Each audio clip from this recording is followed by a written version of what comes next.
Está no ar o Indica, o podcast do Grupo Jogo. Jogando com a arte. A gente indica e você indica pra gente.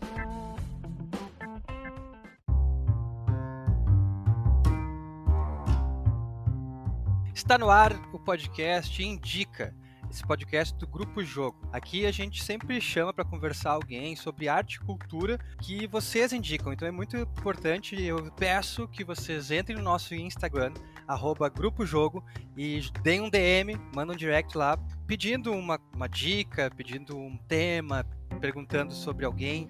E foi a partir desses DMs, dessas dicas, que a gente chegou na nossa convidada de hoje. E ao meu lado tem a Manu Menezes. E aí, gente, já tô aqui, acho que na minha terceira ou quarta edição, né, do podcast, que na verdade ele era comandado pela deusa Louise Perrosan, um pouco antes de mim, mas ela tá aí dando outros pulos. Então eu tô aqui. Hoje a gente vai entrevistar uma pessoa muito especial, que eu admiro muito, e isso tem sido muito legal. As pessoas que a gente está entrevistando, no geral, são todas incríveis e está sendo demais. E hoje a pessoa que a gente vai entrevistar também é atriz, mas ela é professora e pesquisadora de teatro. Olha que delícia! Graduada em Comunicação Social e Jornalismo pela PUC, mestra em Artes pela Universidade de São Paulo e doutora em Artes pela mesma universidade.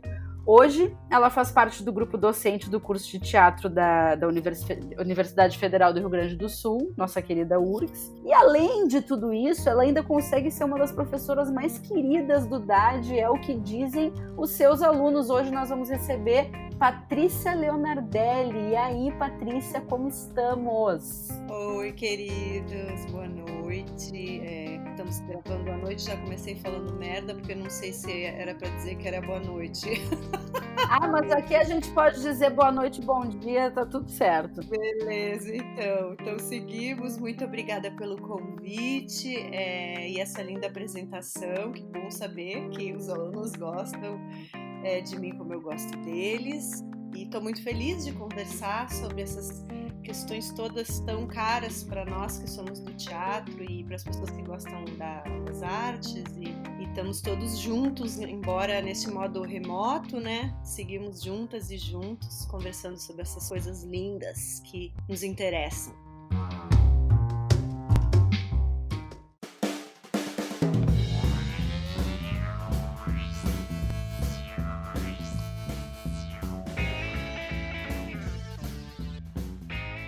E aí, então, para começar nosso momento de perguntas para Patrícia, a primeira pergunta que a gente tem para ti, para a gente debater um pouco, é assim: tu tem já uma trajetória como professora, né? E eu gostaria de conversar contigo sobre esse lugar de ser professor de teatro e pesquisador, e como que tu vê esse teu papel enquanto formadora de novos pesquisadores, de novos olhares, de novos artistas, de novas vontades, porque tu tá ali como uma estimuladora, né, que é o professor, e é uma estimuladora para alunos de teatro. Ou seja, como que tu te vê assim nesse lugar? É uma guiança, como a gente fala, né? Muito preciosa, assim, né, gente? Que requer, eu acho que muitos atributos que também a gente vai construindo ao longo da nossa carreira, né? Eu acho que nem todo bom ator é um bom professor, às vezes, nem todo bom professor é um bom ator. Acho que tem que ter uma escuta, né? A gente passa muito tempo trabalhando esse lugar da escuta dos alunos, porque o que eu tenho muito claro, assim, eu não fiz licenciatura, né? Eu sou uma professora que não teve essa formação que eu acho assim super importante do professor mesmo, de didática, né? Eu vejo os meus colegas da licenciatura, eles são super preparados num outro lugar. Como eu não fiz, eu não tenho esse lastro, né, da pedagogia mesmo, eu fico, como eu falei, assim, tentando muito refinar a minha escuta e tentando achar mesmo as estratégias que façam com que o aluno se foque nesse período da faculdade no que ele realmente lhe interessa como artista, sabe. A faculdade são 4 anos, gente, mas, assim, elas passam muito os anos passam muito rápido, muito rápido. E o aluno ele vem com um tipo de experiência, um tipo de ideia do que é uma escola, né, com aquele padrão lá da escola de nível médio, aonde às vezes os professores, assim, estão tratando com crianças, né. Então eles precisam ter uma série de cuidados, assim, e um tipo de investimento que quando o aluno chegar na universidade, ele tem 4 anos para se profissionalizar. Uhum, Então é muito rápido, né, esse amadurecimento do aluno é muito rápido. E às vezes nem sempre a coisa consegue, sair muito, né, do jeito que a gente gostaria, às vezes os alunos se assustam, às vezes ficam um pouco acham as coisas um pouco bruscas, mas é porque o tempo realmente é pouco. E o que eu quero, fundamentalmente, sempre, é que o aluno saia realmente com uma boa formação profissional, sabe. Que ele encontre uma maneira de se tornar independente da universidade nesse sentido. Mesmo que ele continue trabalhando com pesquisa, mesmo que ele engate um mestrado, que ele tenha autonomia para poder seguir sua carreira de ator ou de diretor. Eu trabalho na área de atuação, né, então eu sigo mais tempo orientando os alunos que vão ser atores e atrizes. E a vida do ator e da atriz, no Brasil, ela requer também muitos predicados, né, e muita força, muita confiança em si. Porque diferente, assim, os diretores, eu noto que tem uma certa tendência ao diretor quando ele sai do departamento. Eu dei aula antes na USP também como professora, substituta, enfim, muitos anos, e lá também acontecia mais até que na URGS, essa questão do diretor já sair com a ideia de formar um grupo de teatro, né, uhum. e ele já sai, com pessoas engajadas ali, ele já sai com uma turma. O ator é muito comum que ele saia muito sozinho.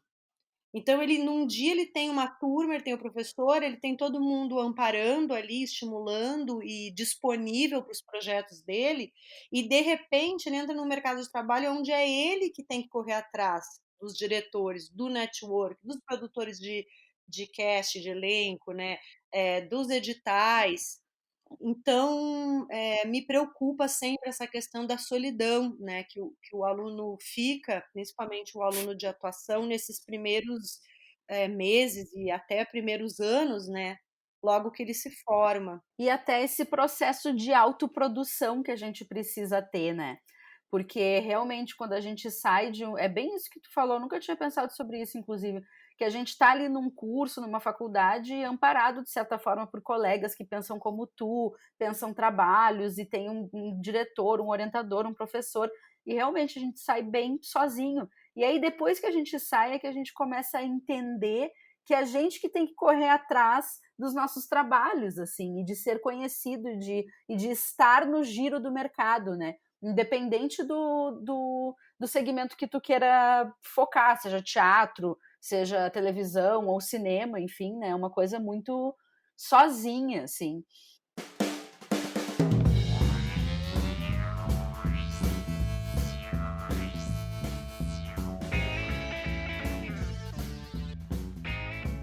E uma coisa que eu queria questionar, inclusive, tu ficou falando de faculdade, eu fiquei me lembrando também desse momento, assim, vivido.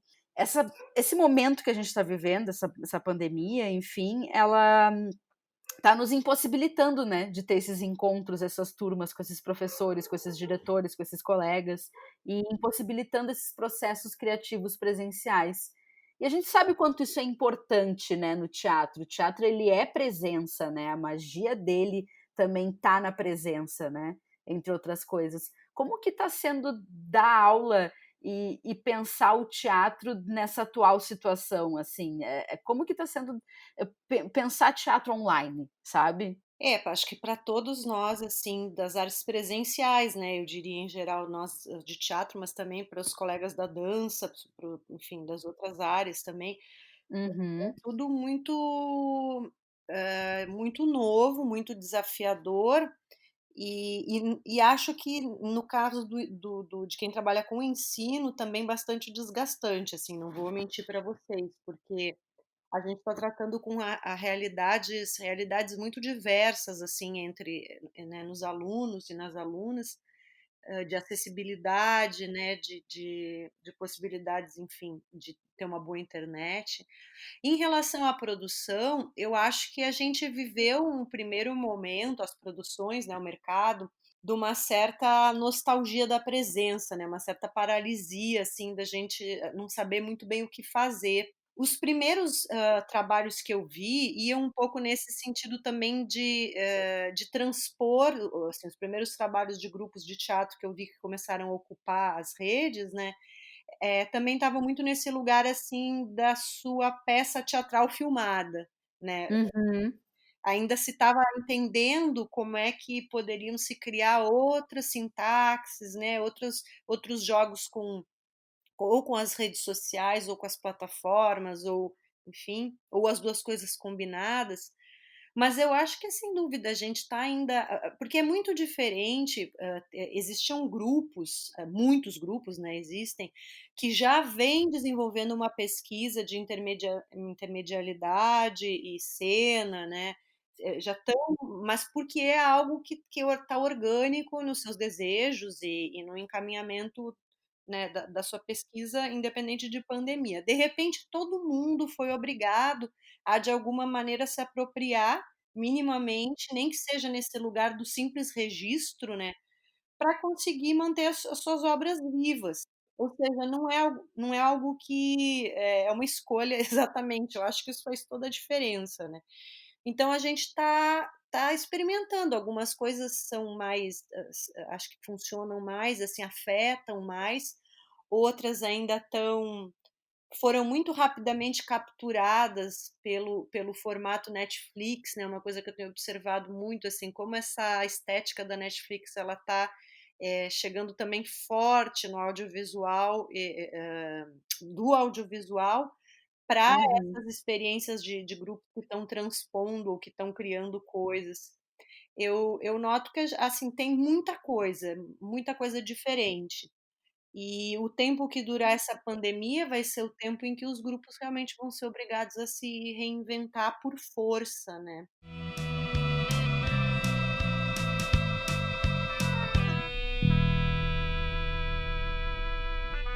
Ouvindo tudo isso que tu falou, eu também queria aproveitar para perguntar assim, tu já falou um pouco o que tu tem achado, achei bem interessante isso que tu falou sobre essa linguagem Netflix, assim, realmente. Eu estava também passando por um processo, estou passando por um processo de criação de algum conteúdo online com o Grupo Jogo, inclusive, e com direção do Alexandre, enfim. E esses dias eu estava me perguntando assim, tá, mas o que que é isso que a gente está fazendo? Porque daí a gente pensa em cena, daí eu vou ter que filmar um plano em contrapauta, mas daí já não é teatro, já é cinema, já, sabe? É como se a gente estivesse ainda entendendo o que que é isso que a gente está fazendo, assim. Eu queria saber a tua opinião, assim, acho que por toda a experiência que tu teve, tu acha que essa linguagem desse possível teatro online talvez se torne uma nova forma de fazer teatro que pode vir a se fixar quando e se esse momento de isolamento passar, para além de, sei lá, usar isso em projeções de peças ou, enfim, tu acha que pode virar um mercado em potencial, uma coisa nova? Eu acho que um mercado em potencial ele vai virar se nós não tivermos outra alternativa, né. Uma coisa nova eu tenho minhas dúvidas, sabe, Manu, vai depender da potência com que os artistas vão, conseguir, na verdade, né. Porque eu noto assim, até ontem eu dei uma conferência num programa de pós-graduação também do Célia Helena, aí de São Paulo, onde a gente Uhum, falou muito sobre isso, assim. Existem, como é que eu vou dizer isso de uma maneira que não fique preconceituosa, mas eu acho que o audiovisual brasileiro, em geral, ou pelo menos esse mainstream, né, esse que tem mais acessos, enfim, e mesmo as redes sociais a gente sabe bem, ele funciona sobre certas regras estéticas e micropolíticas também, que elas são muito severas, assim, elas são muito fechadas. Uhum. O que eu tenho mais visto, mas as coisas mudam, né? Mas nesse momento tem me chamado muito a atenção. Isso que eu chamo de estética de Netflix é um pouco essa estética de série. O tipo de corte, o tipo de enquadramento, o tipo de. A dramaturgia, mesmo assim, numa chamada, elas são todas muito parecidas, numa chamada para alguma Uhum. experiência, né? E é muito parecido com o formato das séries. Então, eu acho que a gente tem um desafio de entrar nesse local, eu acho, com mais radicalidade. Eu acho que nós não ocupamos ainda com a radicalidade que a arte pede, por inúmeros motivos, motivos às vezes financeiros, quer dizer, ocupar esse lugar numa certa medida, com uma proposta de uma linguagem mais radical, significa suportar que talvez tantas pessoas não visualizem. Por Uhum. exemplo, o Instagram, que foi o lugar onde eu desenvolvi um projeto de pesquisa específico para o Instagram, em relação a essas questões de trabalho de ator no período da pandemia, é uma rede social que ela é fundada sob a ditadura das curtidas e das visualizações e dos seguidores. Então, Sim. tem uma micropolítica ali de apreciação da imagem que ela é muito pesada. Então, você tem que, como artista, entrar e entender que talvez aquilo ali 5 pessoas vão ver, talvez 6, talvez 7. Você está fazendo algo que está desestabilizando um ambiente, que é um ambiente onde as pessoas geralmente buscam para não se desestabilizarem, elas buscam para aliviar a cabeça, ver um cachorrinho, ver sei lá o quê, né? Sim. Então, eu acho que tem como eu falei, assim, a gente precisa, como artistas, talvez abrir mão um pouco dessa nostalgia da presença e invadir. Foi essas palavras que eu usei na conferência hoje. O teatro, ele precisa, a relação do teatro com esses suportes, esses meios todos, tem que ser de invasão, não tem que ser de pedir licença, eu vou fazer uma coisinha aqui meio parecida com o que você faz, porque senão as pessoas vão ver Netflix, entendeu? As pessoas vão ver série. Um amigo meu, jornalista, eu sou muito amiga do Dirceu Alves Júnior, que ele foi muito tempo crítico de teatro da Veja, lá de São Paulo, Uhum. e ele estava falando, se é para eu ver um teatro filmado, eu vou ver uma novela, eu vou ver uma minissérie, eu vou ver uma série do Netflix ou de qualquer outra coisa, da Globosat, do Now. É muito louco, porque isso nos traz um pouco para o princípio, né, porque novela era teatro filmado, né. Então, assim, realmente é uma boa observação, assim, a dele. Por isso que eu até perguntei, assim, se enfim, se parece possível, porque acho que na minha cabeça e na cabeça de todo mundo nesse momento, eu acho, parece um pouco meio louco, assim, não se sabe muito como fazer, o que é esse teatro online, esse teatro de Instagram, que às vezes parece uma coisa que a gente tem um super espaço e ao mesmo tempo parece muito menos democrático do que se apresenta, assim, né? Exato, tipo, a gente pensa que, porque a internet é meio terra de ninguém, a gente coloca lá e tá lá para todo mundo ver, todo mundo pode fazer, mas não é bem assim, porque existe enfim, uma imposição até de inteligência artificial aí no meio de quem consegue, né, se expor mais e ter mais público e menos, tem toda uma estética, enfim, é uma loucura, né? O dilema das redes veio para nos deixar, nos apresentar isso de uma forma didática, né? Quem viu o Uhum, documentário. Mas eu tenho assistido algumas coisas interessantes, gente, assim, animadoras, embora sejam talvez ainda mais pontuais, né? uhum, Que me fazem acreditar. Só que, claro, são de artistas que estão investindo nessa autonomia que eu estou falando, né? Tem um grupo de Recife que se chama, eu nunca sei pronunciar o nome deles direito, já vejo os espetáculos deles há muitos anos e nunca me lembro de como é que pronuncia, que é o Magilute ou Magilute. Eu Magilute. eu assisti o experimento deles também. Eles fizeram 2, né, eu vi todas as histórias possíveis e depois não consegui ver quer dizer, eu vi ao contrário, eu vi o anterior, que era tudo que Tudo coube que no coube numa VHS, VHS. que eu achei muito interessante e não consegui ver todas as histórias possíveis, mas foi muito bem recomendado, assim, nessa questão da transmídia, como um local de provocação, não só enfim, uma coisa também para fazer algo diferente pelo algo diferente, mas que tinha um sentido dramatúrgico bem forte. E eu assisti também a semana passada um trabalho muito simples, assim, e muito singelo de uma companhia que chama A Digna, aí de São Paulo, um trabalho que chama Vazantes, que era a história de duas irmãs que aconteciam cada uma em um quarto, o público se dividia em uma casa, aliás. O público assistia na casa de uma e na casa de outra, e no final as irmãs se reuniam. E era algo assim também que não tinha aí também tanta elaboração de linguagem transmídia quanto as experiências do Magilute, mas muito lindo o trabalho das atrizes, assim, muito humano, e achei que foi uma experiência muito bonita. Inclusive, recomendaria os dois, assim, esses dois grupos, né? Acompanhar o trabalho desses dois grupos. E assim, nós, lá no âmbito universitário, a gente também está tentando, assim, propor coisas, porque como no nosso caso faz parte do nosso trabalho, né, a pesquisa, é realmente o nosso dever nós apresentarmos algumas respostas para isso, né? Então, uma coisa que eu e um grupo de professores do departamento, o Chico Machado, principalmente, que é o nosso super homem da, da internet e, e de todos os recursos, assim, ele domina muito bem, mais o Henrique Seidel, a Adriana Jorge e uma colega das visuais, a gente criou um projeto que chama Discurso das Artes, que é Discurso com E, né? Aham. E é uma série também de ações. A gente criou um canal no YouTube e a gente ofereceu 5 ações de extensão com ênfase um pouco nesse lugar, né? De estudar os efeitos da pandemia na vida do artista da cena, Uhum. embora seja um projeto de extensão, né? Aí, assim, tem vários projetos diferentes, um mais ligado à produção de objetos para performance, outro mais às questões de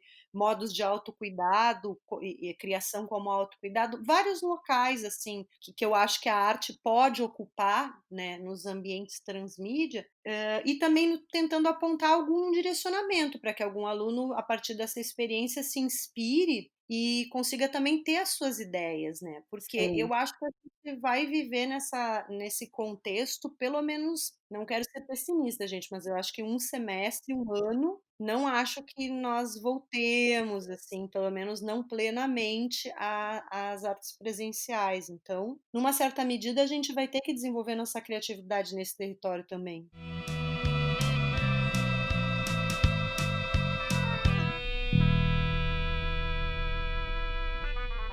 Antes de fazer a última pergunta, eu tenho que fazer uma outra antes, que é inclusive uma pergunta que vem de alunos e etc. A boa e velha, o povo quer saber. O povo quer saber, tá, e aí eu me formo em teatro, sou ator. E aí? O que eu faço? O que eu sempre falo, gente, assim, tente, nesse período, pelo menos nos últimos 2 anos da universidade, achar a sua turma. Seja uma turma dentro da universidade ou seja a turma fora da universidade. Porque eu acho que uma das coisas mais pesadas para o ator, como eu falei antes, realmente é você ser jogado sozinho no mercado de trabalho. Sim, Você consegue sair com a sua turma, você já consegue, de alguma forma, dividir o peso da produção, porque produção você vai fazer para o resto da sua vida, né? exato. Ou isso Com certeza. até atores que têm contrato na Globo, os atores mais interessantes que são contratados de Record, de Globo, dessas emissoras mais antigas, né? Eles seguem se autoproduzindo, porque sabem que o teatro é outra questão, né? Ali não. Ali precisa jogar em todas as posições mesmo. E eu diria que tente não ficar sozinho, né? Tente achar sua turma. E também tem que ter esse despojamento, gente, de se autogerir mesmo, sabe? Saber que tem um trabalho. Eu acho um trabalho muito. Eu vou ser bem sincera agora. Eu acho o trabalho de networking é o trabalho que me mata. Ele de chegar, oi, querida, ai, nossa, que legal, que maravilhoso seu trabalho. Você vai ver um filme, é uma bosta, você tem que chegar para as pessoas dizendo, nossa, você tá arrasando, sabe isso aí? É. eu sofro demais, eu sou aquariana, sabe, aquela pessoa que sincericídio total. Então, para mim, esse foi o local mais difícil e esse é um local absolutamente fundamental para a carreira do ator. É verdade. Principalmente se ele não quer ter uma vida acadêmica, como a minha, onde essas questões não são realmente. Eu acho, inclusive, que eu acabei me desenvolvendo tanto assim por falta também de capacidade de articular esse campo, mas ele é um campo muito importante, né? Você tem que conhecer os produtores de elenco, você tem que conhecer os diretores, você tem que sorrir para muitas pessoas e você tem que ser bem uma pessoa fácil de se relacionar. Não tem jeito, porque são muitas pessoas, são muitos tipos, e aí muitas, assim, o que eu vejo muito vou ser bem sincera, atores muito ruins tirando o trabalho de atores muito bons, porque tem um network forte e trabalharam muito nisso. Cara, Então, isso é, eu isso é uma verdade mesmo, assim. É, isso que, principalmente isso que tu falou agora, da gente ver tanta gente assim, muitos atores assim com um trabalho um pouco raso, né, chegando em lugares super interessantes. E uma coisa que eu vejo que acontece muito aqui em São Paulo é que tem muito produtor de elenco que dá cursos sobre diversos assuntos. E eu fui fazer um desses cursos com uma produtora que eu admiro o trabalho dela pelo jeito que ela pesquisa, enfim, elenco. Eu trabalho com produção de elenco para publicidade aqui em São Paulo para me sustentar e pagar minhas contas. E eu me interessei pelo trabalho dela enquanto produtora e eu fui fazer o trabalho dela para saber como que ela trabalhava como produtora. E eu fui fazer o curso e quando eu vi, eu estava em um ambiente lotado de atores querendo mostrar seu material para essa produtora de elenco. E eu querendo lá saber como é que ela fazia as tabelas dela de organização de fechamento de contrato, tipo assim, sabe? E aí eu percebi que o curso, na verdade, não era sobre isso, era realmente um curso para, tipo, sentar ali, conhecer a produtora, mandar o teu material e, enfim, tá fazendo parte ou eventualmente de um casting dela, ou pelo menos tá lá nos documentos dela, enfim, no acervo dela de atores para tá ali. Eu fiquei, nossa, gente, a maioria dos cursos aqui que se faz, principalmente com produtores de elenco, é meio que nessa vibe, assim, para conhecer os produtores de elenco. E enfim, para começar a fazer esse networking de alguma forma, assim. Realmente é uma questão, e é uma questão bem complicada, porque nem todo mundo tem esse molejo, né, e essa vontade, enfim, de ter esse tipo de abordagem com as pessoas, né? Enfim, muitos talentos, né? E acreditar, né, gente? Acreditar, porque é isso, assim, né? É muito difícil para o ator, eu acho, principalmente quando ele está começando, não levar as coisas pro lado pessoal, sabe? Uhum. Eu, quando cheguei em São Paulo, mano, também cheguei com 21 anos, né? Eu fiz maioridade e eu fui embora.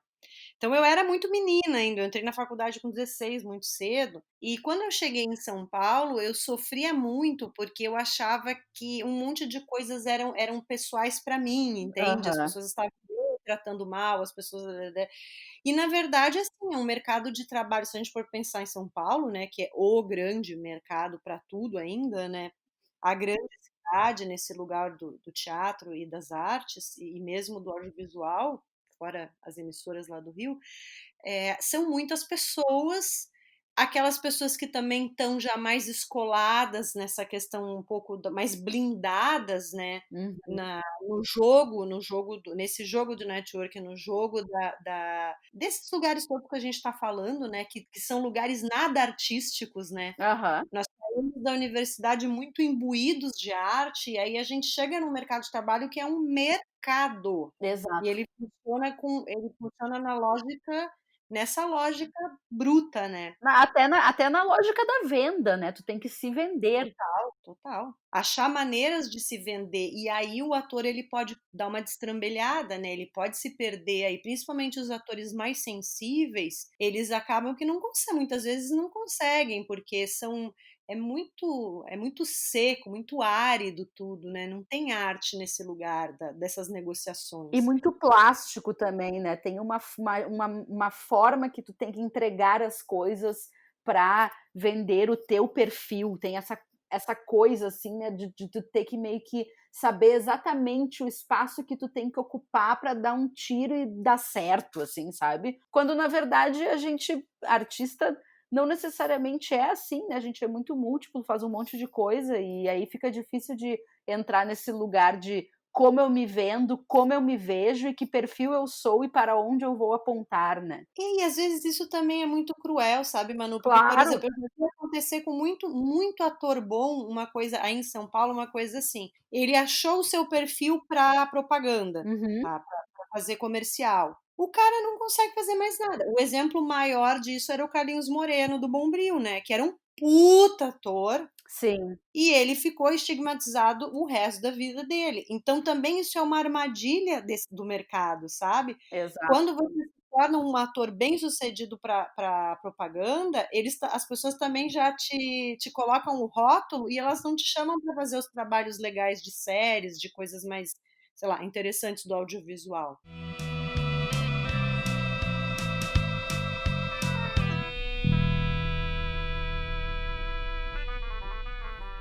Então, Patrícia, chegamos à última pergunta.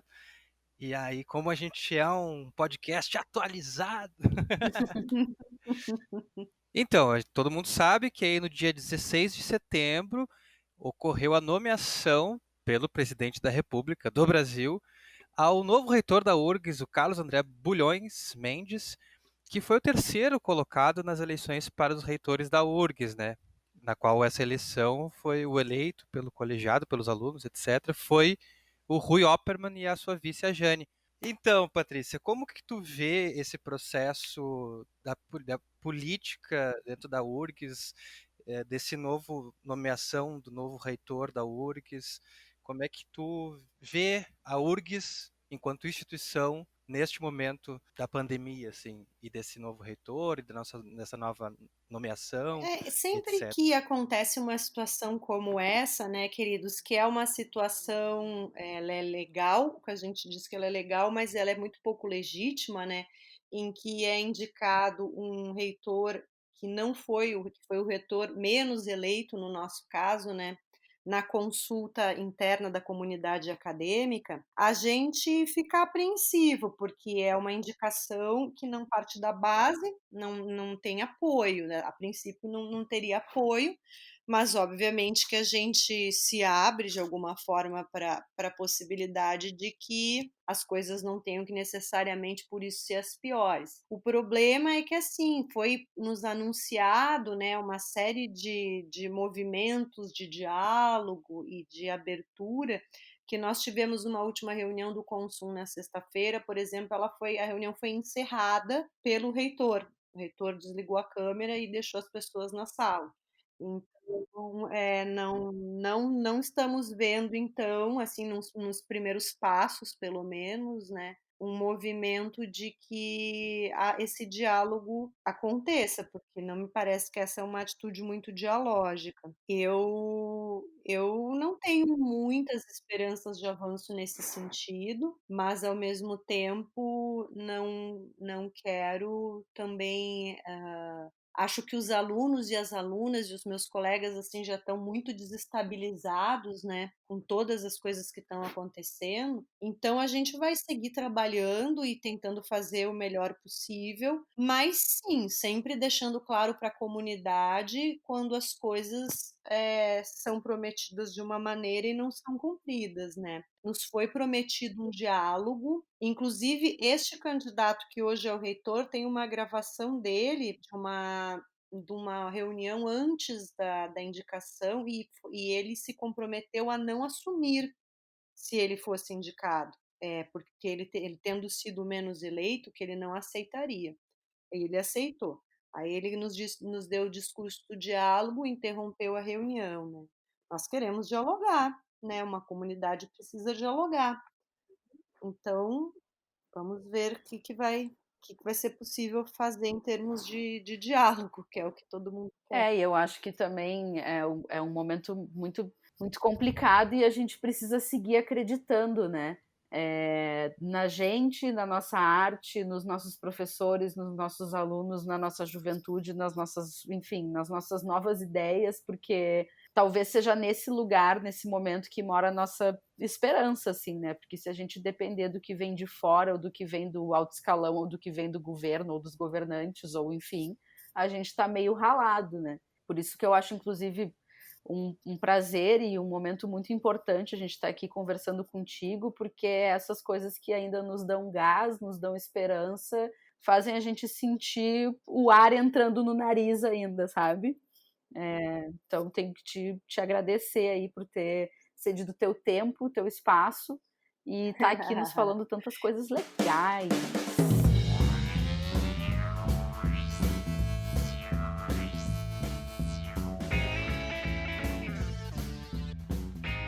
E aí? E aí a gente chega no final, Patrícia, do nosso podcast.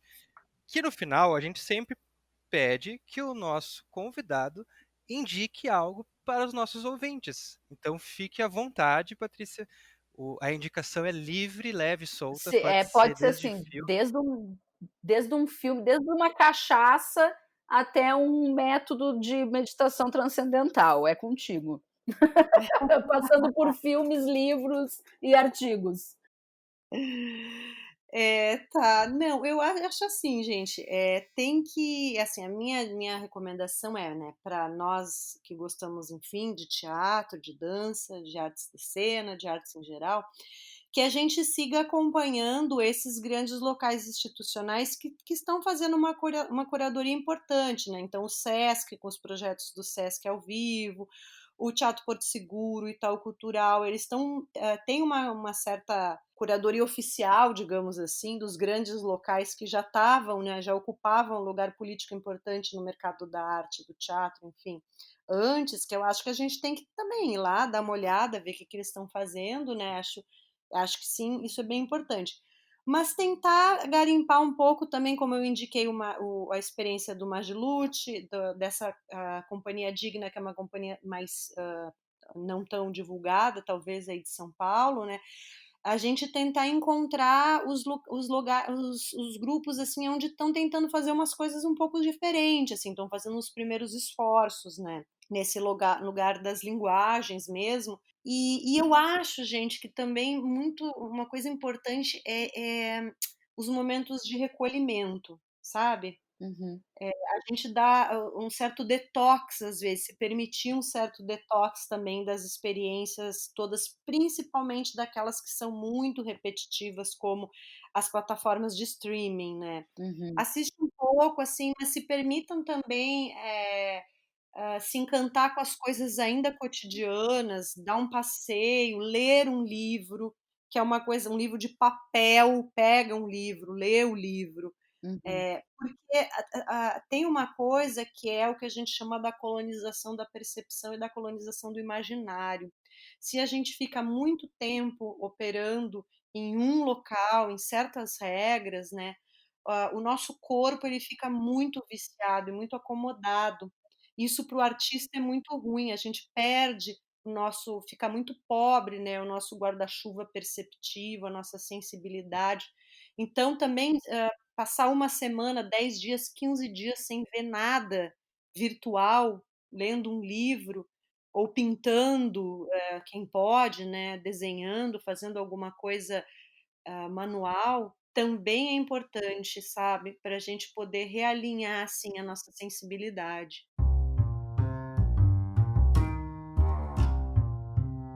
Bom, Patrícia, eu queria te agradecer muito, mais uma vez, pela tua presença aqui. Foi um papo muito gostoso, reflexões maravilhosas. E, enfim, muito obrigada por ter cedido teu tempo, né, Luca? Valeu mesmo. Eu não vou repetir o que a Manu falou, mas foi muito legal as reflexões e também te ouvir falar. E para quem nos escuta, vai lá no nosso Instagram, @grupojogo, e manda uma mensagem pra gente, uma dica, um tema, o que for.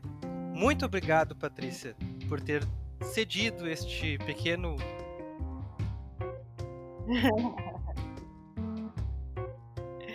Obrigada a vocês, meus queridos. Gostei muito. Meu primeiro podcast. Desculpa os errinhos todos. Foi tudo, foi ótimo. E parabéns, assim, que lindo. Vocês seguem muito criativos, invadindo também esse lugar aqui do áudio. É isso, gente.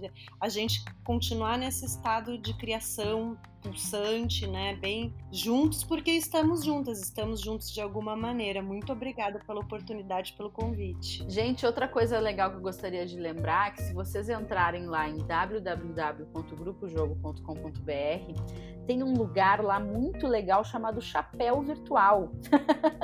É onde você pode doar qualquer quantidade para, enfim, fomentar a sobrevivência deste grupo nesse momento tão crítico.